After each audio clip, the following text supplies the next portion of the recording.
Hello. I didn't want this third video to be all about robes, so I am going to whiz through it because I'm still on my robe obsession and I've still got a couple more in me. First sweet peas of ours, the garden, smell absolutely gorgeous. The friend that I'm doing this robe for didn't want me to spend all the summer working on it for her, but in reality I really enjoy having a project, making and thinking about the person that I'm making it for. The friend's not been well, and let's just say spends quite a lot of, until well after lunchtime in a day robe. So I just thought, even if she's got lots already, and it's her birthday coming up, but it's not going to be finished in time for her birthday, even though I am doing a couple of shortcuts, which I'll just say about briefly in a minute.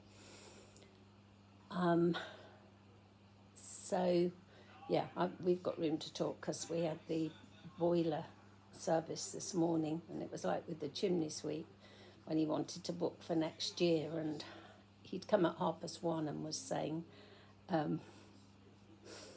tried to book him for 12:30, I think it was, 2026, and I said, oh, could you just make it after lunch so as we don't have to get up early for you? And he looked at me a bit gone out, but it turned out his birthday was 4, 5, 6, 7, so that would have put him in his late 50s, and I thought, yeah, wait till get to our age, and we like our slow starts in the morning, doing the puzzles in bed, reading the paper, and not having to hurry through the morning routines. And then by about lunchtime, we're caught up, back on track. The plumber this morning gave us an hour slot between 12 and 1 o'clock, and then arrived quarter of an hour early. We were semi-prepared, but I had to hide my breakfast in the utility room, and then pretend we were having, and offered him a late coffee, but as it was too hot, he had a glass of water in the end and a chocolate biscuit with his, and we went straight into coffee and then finished off our breakfast after he'd gone. So this red robe, I'm going to call it, for my friend and old neighbour in our last house, had the idea, and it was funny, really, I hadn't seen her for a while, but I was rooting out photographs and sort of discreetly asking her, because like me, with that inactivity, she's unfortunately always being very lively and exercising a lot. Once not exercising to the same extent, but in my case it's genetic, haha. Tend to put on a bit more weight, but then she said she was roughly the same dress size as me. I thought she was shorter than me, but was going through all my photographs, and she had a very late marriage during COVID when her husband was very ill, and I took a photograph of her in her wedding dress outside the house during the COVID and the lockdown. So I managed to fish out this photograph and count down the bricks, and found a similar one of me standing outside our front door. I think it was the Queen's Jubilee, and again counted down the bricks and got us the same height, which is good, because as I say, I haven't actually seen her. We have a lot of 2 hour long phone calls, but haven't caught back up with her in quite a while. So, but if I could see her, I just, it's like with knitting the ganses, I could size somebody up and do a good fit. But I'm quite confident anyway that she is same size as me and actually same height as me. So that's good, I'll just model it on myself. The back and the back lining were my first bits when I came back to patchwork after a gap of, I don't know, probably some 30, 40 years. Hadn't really, I'd done a bit of hand hexagons, and then it still makes me laugh. My husband said, when I proudly showed him my first attempt, well, why didn't you cut them all the same size? And of course I said, well, I thought I had.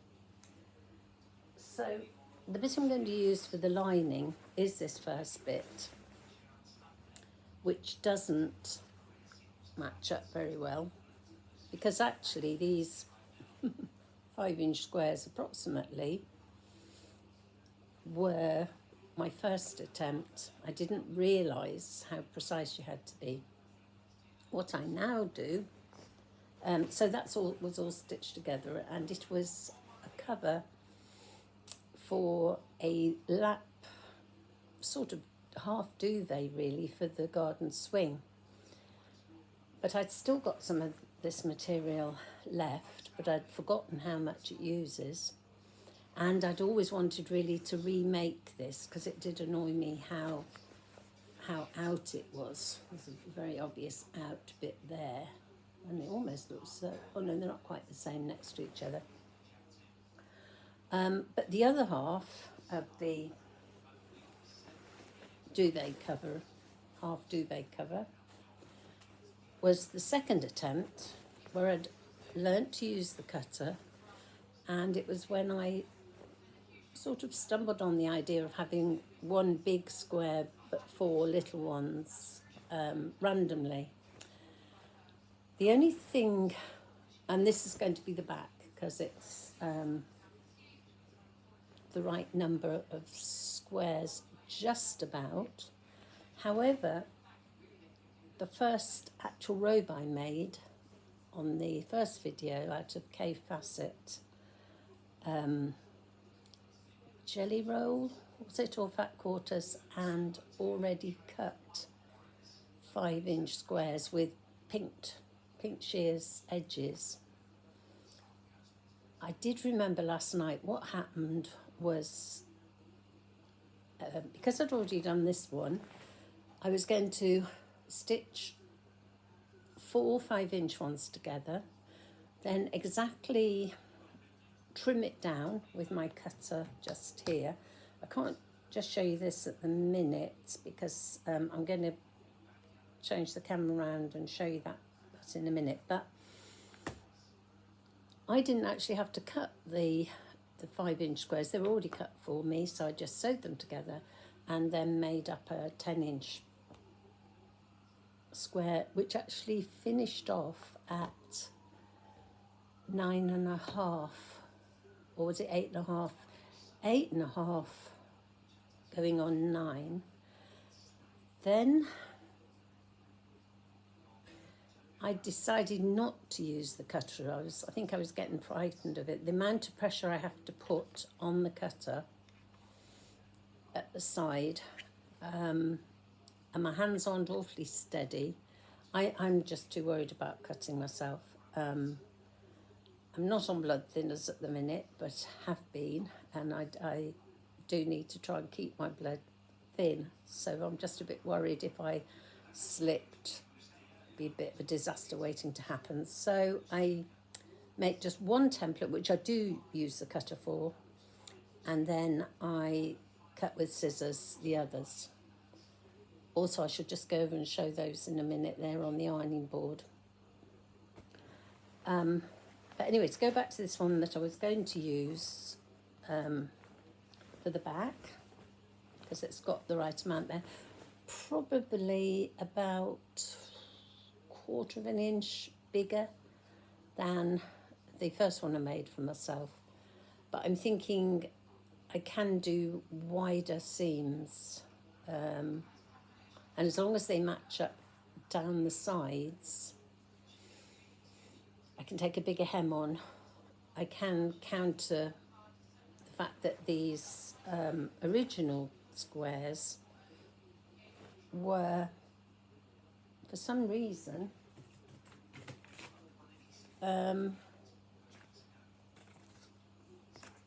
bigger than the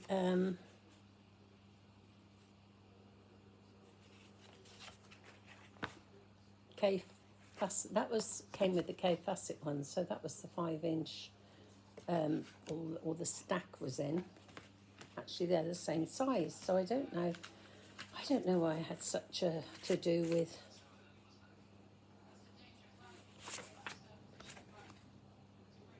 with having different sized squares. But anyway, finally, after a lot of measuring, I've done an exact 5-inch one and an exact, it's 9¼ inch one for the big one. Put that in there so I don't confuse myself. That's the one, I'll put that on top. So I've decided to use the decent one as the back, and then because this was the same size, I'm going to use this as the lining. Don't think I'll unpick it all, only to redo it with decent joins, because the lining is definitely, it's not going to be reversible, the lining definitely is on the inside, so really I think only it's me that notices. I was hoping, this is an old skirt I got in a charity shop. It's absolutely gorgeous cotton. It's got elephants on it, which is slightly difficult because I would like the elephants to be the right way up, but they might have to be on their side. I'm going to use this. There isn't enough to line the whole of it with this one, unfortunately. Even if I sew bits of it together, which I've done on other linings, I've just done a bit of a patchwork effect on the lining, but with the same material. So I shall get the most I can out of this, and hopefully it'll do the 2 fronts and possibly the sleeves. But once I've got the fronts made, I shall fiddle around with sewing bits of this together, matching it up, and hopefully getting the elephants the right way around. So once I've got an idea in my head where I'm going, but I shall go slowly with this one and hopefully include other bits of projects, not really projects, just odd bits of, there's a jacket I'm adapting, a shirt that I just need to do something with. So I shall not absolutely go hell for leather at this one, because my friend didn't want me to anyway.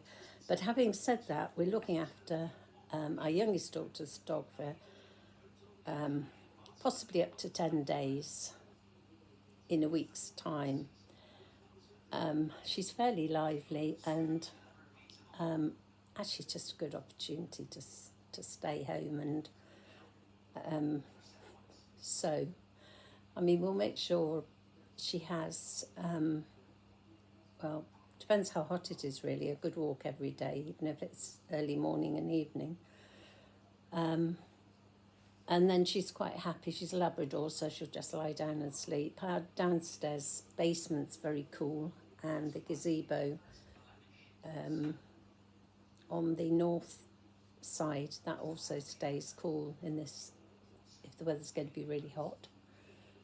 So, yes, despite saying I'm not going to go hell for leather at this, I think I might. So anyway, enough of me waffling on, and I'll just turn the camera around and show the 5-inch square that I did with my cutter, and the other ones that I had left. I'm just remembering I did do another project with them. That's why I'm down really on them. And the shop that I bought them from in Bournemouth has shut down, Fabricland, but there is one in Southampton. So we may have a trip by train just into Southampton at some stage. But I do like using up, and I am trying to use what I've got, and sometimes it goes right down to the last tiny little bit of one of the robes did. I had a little piece about this size left after I'd done a different binding and had to do the belt out of lots of tiddly little pieces. This one again, I think I've got quite a lot of leftover pieces, and there are a lot more that have come off the squares I've just fitted as well. So I'm going to have plenty, and I might even, instead of doing the front mostly in the 9 1/4 squares, I might actually make up some, or have fun with the pockets. Yeah, bring a bit more variety into it.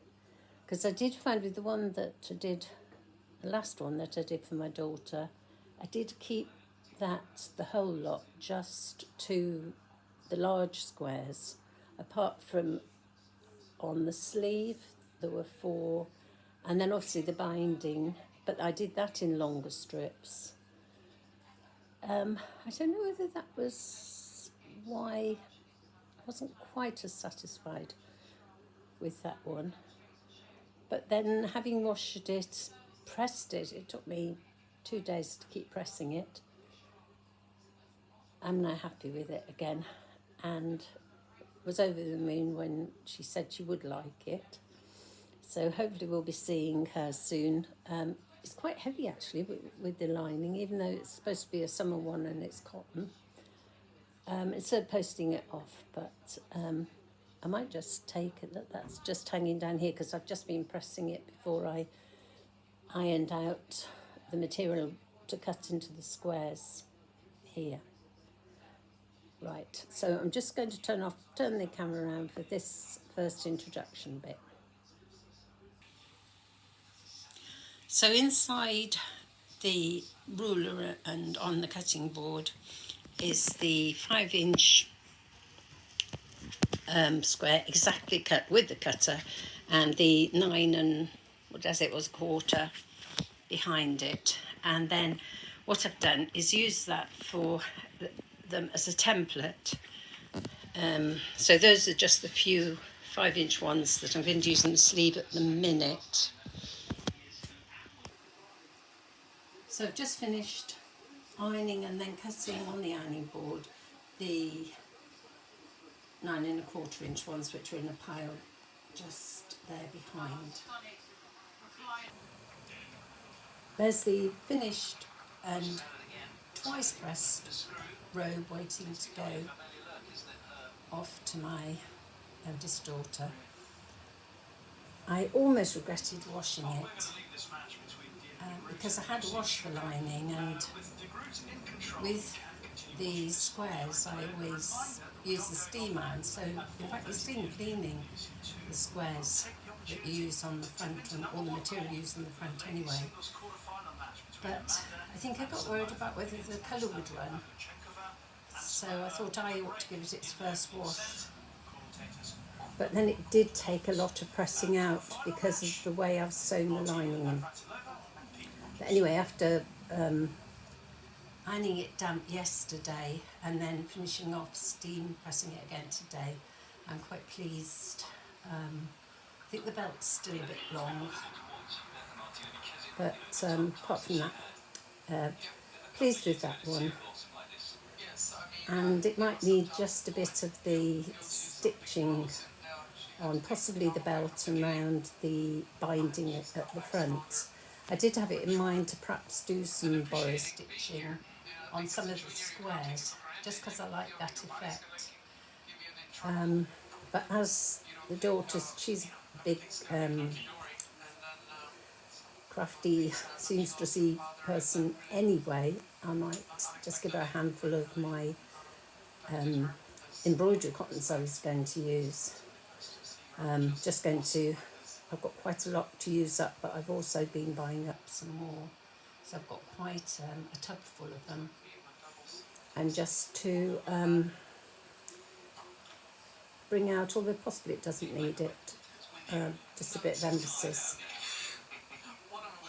Daughter herself quite fancied doing a jacket using denim jeans in that sort of patchworky style. So I don't know whether she'll have time to make it for herself or possibly quite fancy doing one for her, and then in which case I would, if the denim was obviously just plain denim, I would love to each square do a bit of, I don't know whether you call it borrow work or shikiro something. I did check the spelling of borrow, which is B-O-R-O. Anyway, as ever, my head is full of too many projects. I just spotted some lovely cushions that I wanted to share with you. That was a mat I got at a Quant, which I just sewed actually onto a cream linen cushion cover, plain cushion cover. Absolutely love that one I bought at, let me turn that, got Wimbledon on, but oops, let me just mute it for the minute because they're leaving Wimbledon. So that one I got from a garden centre, which I think is beautiful, and I love the embellishment. I do a lot of that, but nowhere near as nicely as that, although I suspect that's machine done. Again, another cushion with the bees on. That one's not embroidered, it's just printed on. It's another little embroidered one. And then over on this facing one, what was that tread on? It's the trouble walking around with the thing. I trod on something. Shouldn't have done. So that's just a painted cushion. We used to live by the sea. I think I bought it then because we had a lot of, and then by, a tidal river. So we had a lot of seaside-y things. There's, that was an IKEA one that I already had, and then spotted a couple more so on the sofa downstairs there's a couple more of those, and that's again is a paint, I don't know if you can see that, but that's a painted scene on a little cushion there. My husband complains we've got far too many cushions everywhere. Oh, and then just while I'm showing beautiful embroidery on this lovely chest here, I don't know if you can see that absolutely lovely embroidered tablecloth. I collect vintage china and the cloths. I've got quite a lot of these embroidered cloths. I was telling a friend, though, I need to, hang on a minute. I was telling a friend I need to sell off some of the china because I've got 200 covers, and even if I went into doing vintage tea parties as a living, which was why I originally collected it when my husband was having a quadruple heart bypass, and I thought if I got left on my own it would be something I could do, and plus I've always absolutely adored vintage china. He made a successful recovery, and I really can't see myself baking scones and doing vintage tea parties. And I have a lovely collection anyway of my own. That's my strawberry set on there with that's an ostrich, an antique ostrich egg that came through my husband's family, so it isn't a modern thing. And I did at one stage collect egg cups, but I do love china.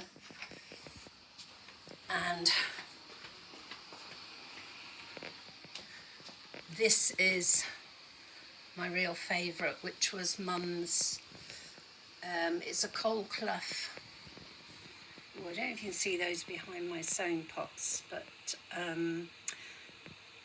Mum had the green bottom ones. After she died, I did inherit it back through, I think the daughter ended up with it, with Mum's set, but by which time I'd already gone on eBay, and every time any came up, bought it up, and I've ended up with lots of it. Do bring the vintage out if we have friends. I remember once with the Outlaws, when we lived in the other house, I'd baked some scones, got in the clotted cream and jam, and set the table with my cloth, and they'd come for lunch. I think they'd come for coffee and lunch, and then saying, oh, you know, a cup of tea time, and then they said, oh no, sorry, we've got to go. So it didn't get an outing that day. But we've got the space, even though, as you can no doubt see, I'm just going to show you the other dresser. Desperately, it's very organised clutter here.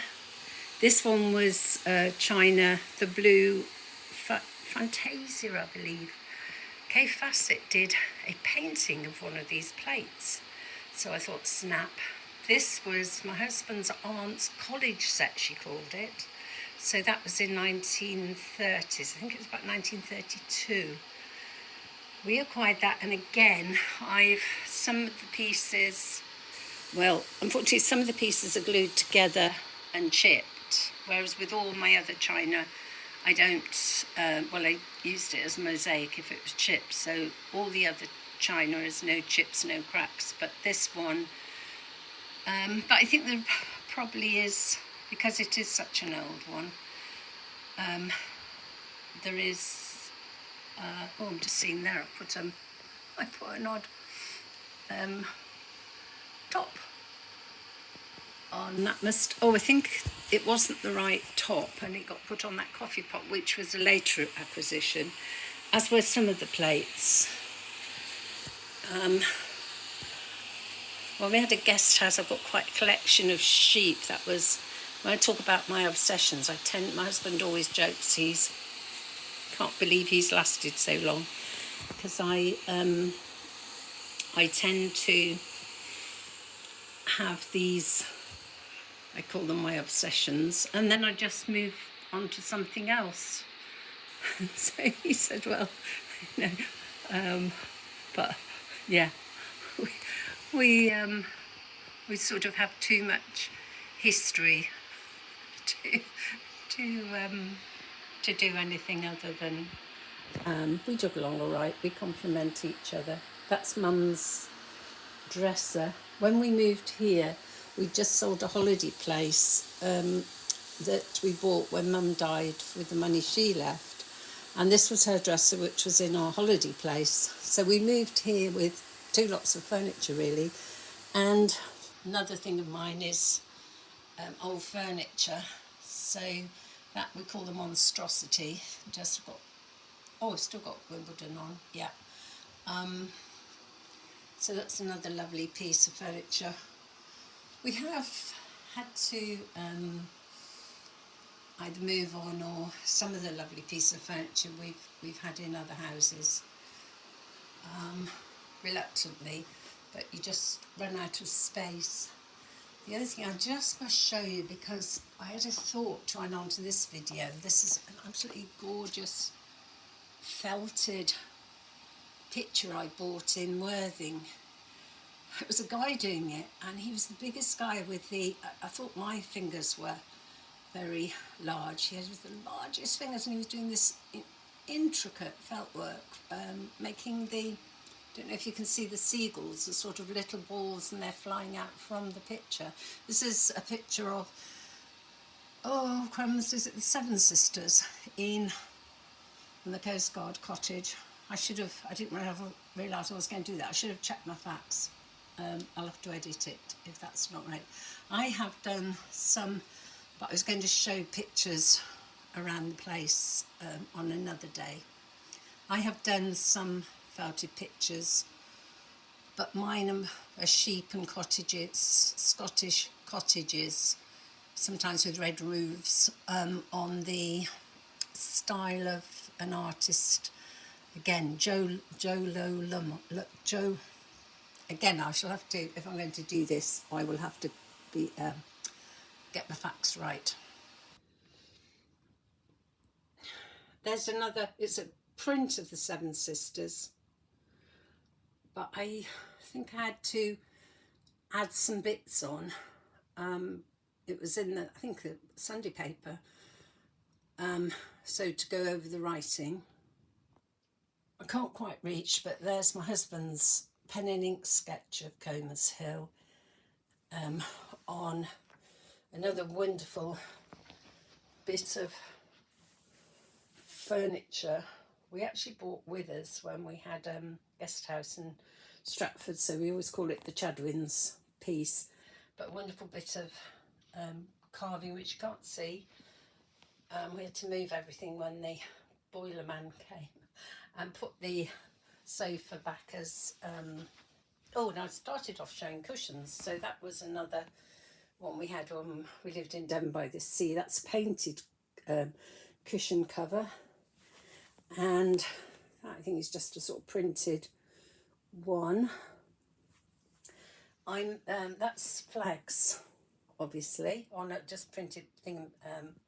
I did cover those pillowcases, but they cushions as well. And what particularly attracted me was, now that we're in Dorset, the material. I don't know again whether it's showing up awfully well, but it was on the selvage. It's called Harry Rock, I think, at night. But so that's why it's the sort of dark colour, but the flowers showing up in the dark. But anyway, that's Harry. It's a sort of composition of that somebody's done, but based on Harry Rocks, which is feature here in Dorset, England. My husband was born and bred in Warwick, and we were just looking round Emporium just before his last birthday down here in Dorset, and what did he spy but the Lord Leicester Hospital in Warwick and Eastgate? Is it Eastgate? Westgate. I always have a problem with opposites. So that's quite a big picture actually. It's not showing up how big it is, but it had to be moved because the boiler's behind there. Final lot of cushions. I don't know, painted ship is it? Some French postcards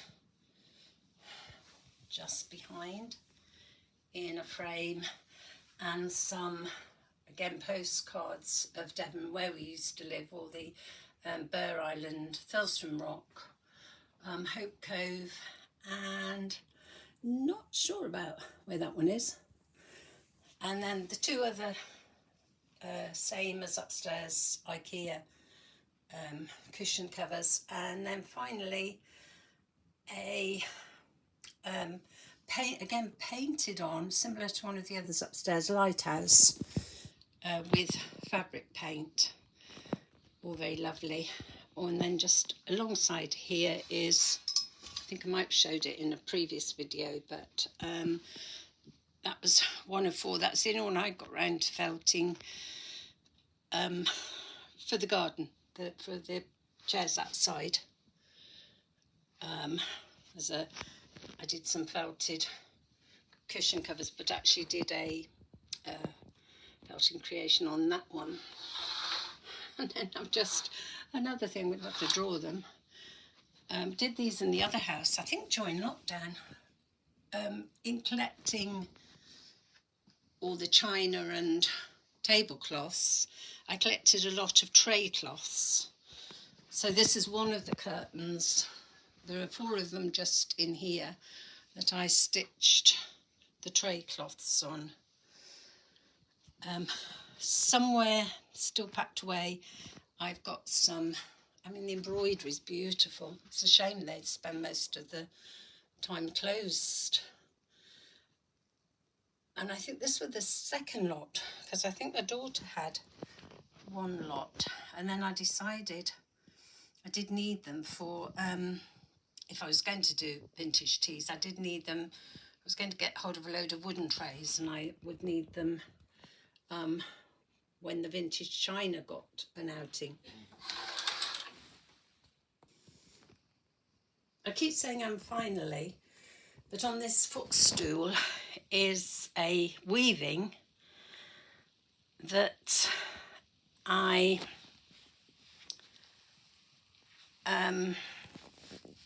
did many years ago from hand-spun wool. In the days I could spin, I'd been trying to, I got this huge, and I don't think it is wool, and had a go at trying to spin whatever it is. I think it could it be something like alpaca? I don't know. I spotted it, and there's one charity shop in Wimborne that's a haberdashery one. I spotted it and thought, well, I can use that for something, but then decided I was going to have another go at spinning.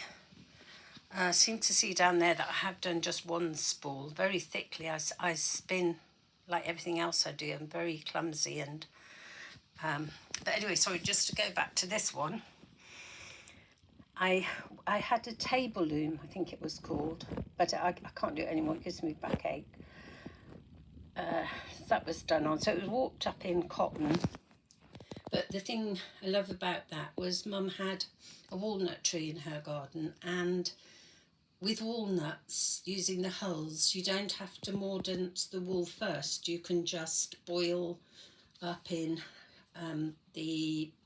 you soak the hulls to get this natural dye. So the tanny colour bits, it has faded a lot over the years. I mean, that's, I don't know, that piece of, they're around, oh no, I think I put them away. I think they're my winter ones. In the summer I try to bring out the lighter things, and all the like tweedy blankets and things go away. So I think that's the only one actually out at the minute. But yeah, if I just get up close, you can see that my wool is very thick and thin and bobbly, which I did at the time like. Some people, oh, what's that on there? I know what that is. He's always eating chocolate and leaving bits of, although actually no, perhaps it isn't a bit of chocolate. Bit of debris anyway. And the rug underneath was hooked. Used to get thrumbs of wool from, where was that? It was a carpet factory, and used to go to they had a shop where they sold off thrumbs of wool left over from making the carpets. And my husband's cousin, he died many years ago, but made this for us quite a lot of years ago for our Devon house on a piece of Hessian. He would hook them through and then knot them and then trim them off. So this rug has been in several houses since it was made for us.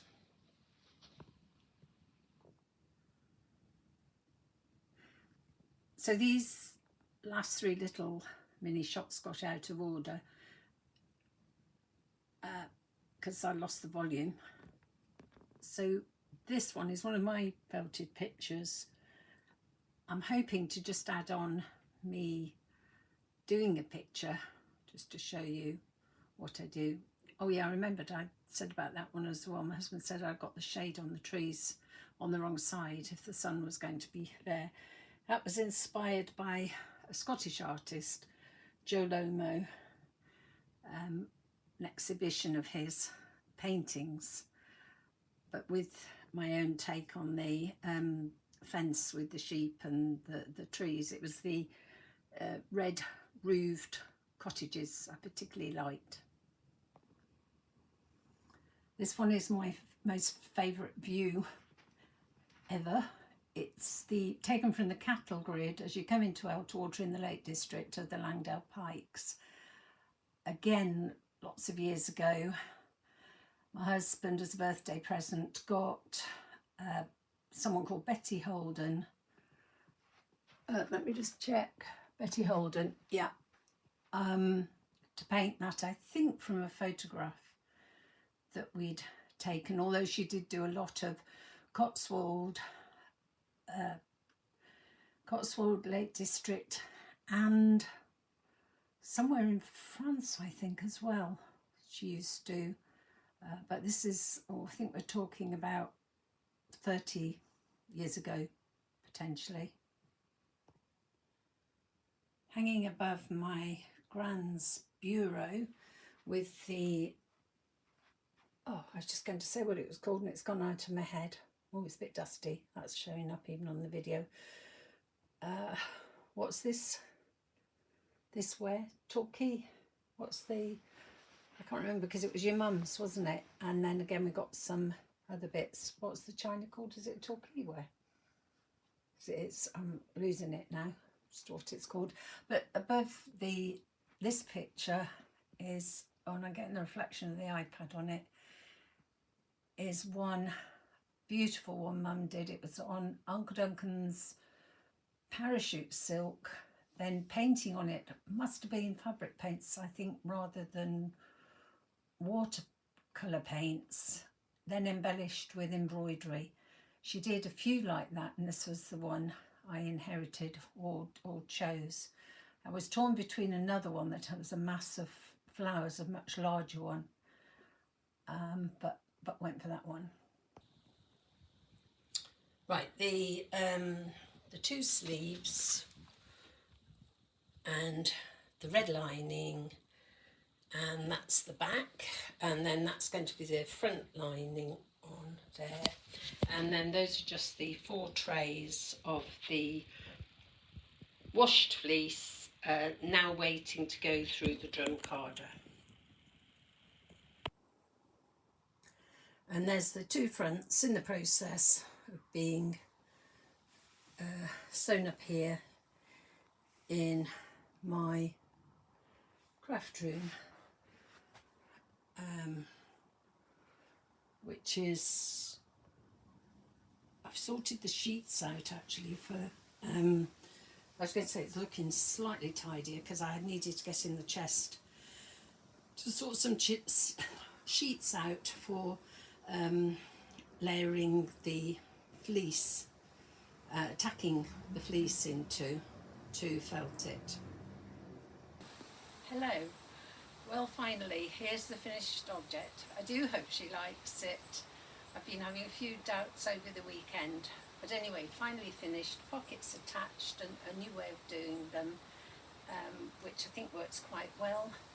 And what else did I do differently? There was something else. Oh, can't remember what it was. Anyway, that's the end of this video for now, and I've got to try and attach it to YouTube on my own because my daughter's away for the weekend, so I've got to learn that. Hopefully one of these days I will get to edit them before I put them on. Bye for now.